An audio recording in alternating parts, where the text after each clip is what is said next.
آقا سید علی شہرودی یہ فرماتے ہیں، یہ خاندان ایک شہرودی جو ہے جس میں علماء اور مراجع کی بڑی تعداد جو ہے وہ گزری ہے، اسی خاندان کے تھے آقا سید علی شہرودی۔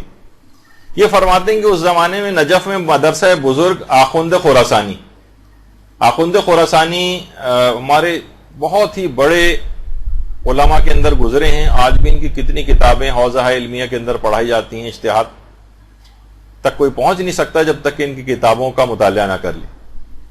تو ان کا ایک مدرسہ تھا وہاں پر، آخوند خراسانی کا جو مدرسہ تھا، وہاں کے ایک خادم کا انتقال ہو گیا۔ آقا سید علی شہرودی فرماتے ہیں کہ 7 محرم کی شب تھی۔ عموماً عراق کے اندر 7 محرم کی جو شب ہوتی ہے، اس میں مصائب حضرت عباس پڑھے جاتے ہیں۔ حضرت عباس علمدار علیہ الصلوۃ والسلام سے منسوب یہ شب ہے۔ صلی اللہ علیہ محمد۔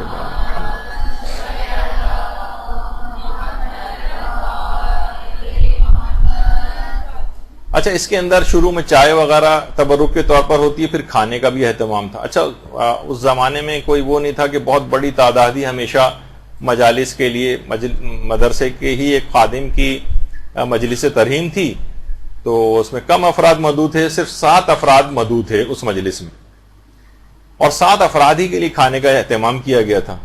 اور اس مجلس کے اندر آقا شیخ عبد الحسین خراسانی، ان کو مجلس پڑھنا تھی۔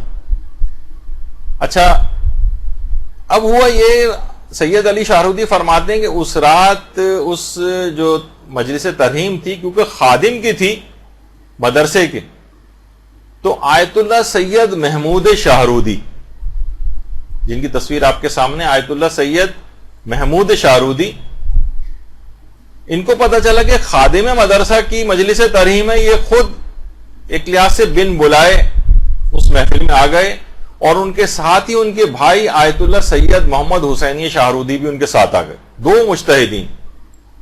اچھا، جب یہ 2 افراد آئے تو ان مجتہدین کو دیکھ کر دیگر بہت سارے افراد بھی ان کے ساتھ آ گئے۔ کھانا مشکل سے 7 افراد کا اہتمام تھا، اور 24 سے زیادہ افراد آ گئے وہاں پر۔ ظاہر مجتہدین کو دیکھا دیکھی لوگوں نے کہا یہ جا رہے ہیں تو ہم لوگ بھی چلتے ہیں ساتھ میں، 24 افراد، اور کھانا دستیاب اتنا تھا نہیں۔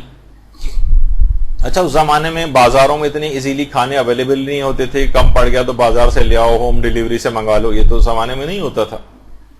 اب بانی مجلس سخت پریشان ہو گئے، بانی مجلس بڑے پریشان ہوئے۔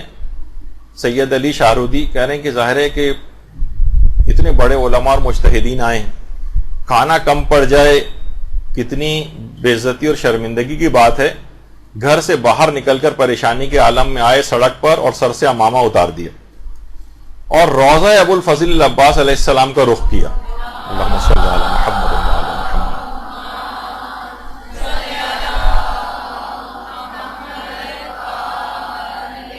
کہا کہ اے ابو الفضل العباس، آپ کی نسبت یہ مجلس ہے، آپ میری آبرو بچا لیں، آپ کے خادم کی مجلس ترہیم، کھانا بہت کم ہے۔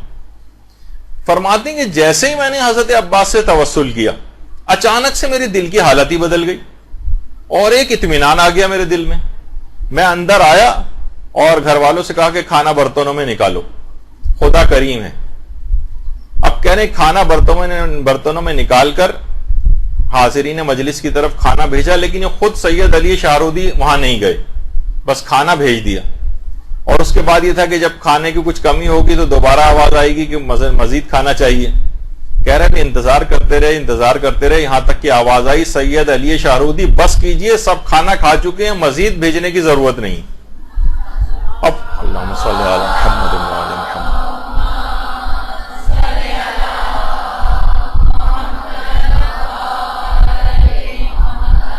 سید علی شہرودی فرماتے کہ میں حیران ہو کر، میرے سب گھر والے بھی حیران، میں بھاگا اندر گیا، دیکھا دسترخوان پہ جو برتن ہیں وہ کھانوں سے بھرے پڑے ہیں، اور وہ پتیلی جس میں 7 آدمیوں کو کھانا تھا اس کے اندر بھی آدھا کھانا ابھی بھی بچا ہوا ہے۔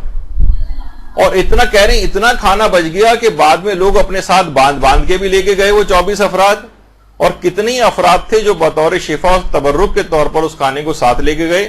آقا سید علی شاہرودی فرماتے ہیں میں قسم کھا کے حضرت ابو الفضل العباس کی قسم کھا کے کہتا ہوں کہ اتنا کھانا بچ گیا کہ اگلے دن ہم نے پڑوسیوں میں اس کھانے کو تقسیم کیا اور 3 دن تک خود بھی اس کھانے کو کھایا.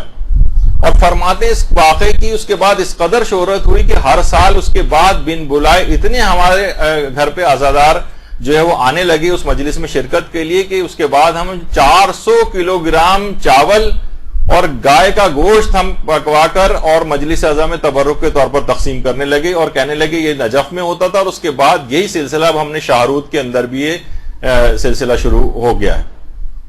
یعنی اگر نیت خالص ہو تو اس مجلس اعضاء کے تبرک کے سلسلے میں اہل بیت کی طرف سے خود بھی الگ سے مدد آتی. اگر اس کے اندر کوئی مشروعیت نہ ہوتی، خلاف شرع ہوتا یا عمل پسندیدہ نہ ہوتا تو کبھی اس قسم کے واقعات کریں. اس قدر واقعات اس سلسلے میں، اس قدر مشاہدات ہیں، اس قدر مکاشفات ہیں، کچھ آگے چل کے میں پیش بھی کرنے والا ہوں کہ واقعاً حیرانگی ہوتی ہے کہ کس قدر بابرکت شاعر حسینی. باقاعدہ اس جو واقعہ ابھی آپ نے سنا سید علی شاہرودی کا، یہ چہرہ درخشاں قمر بنی ہاشم ابو الفضل العباس علی ربانی خلخالی کی جو کتاب ہے، اور شاید سننے میں آ رہا ہے کہ شاید اس کا اردو ترجمہ بھی ہو گیا، اس تک کے اندر یہ واقعہ موجود ہے.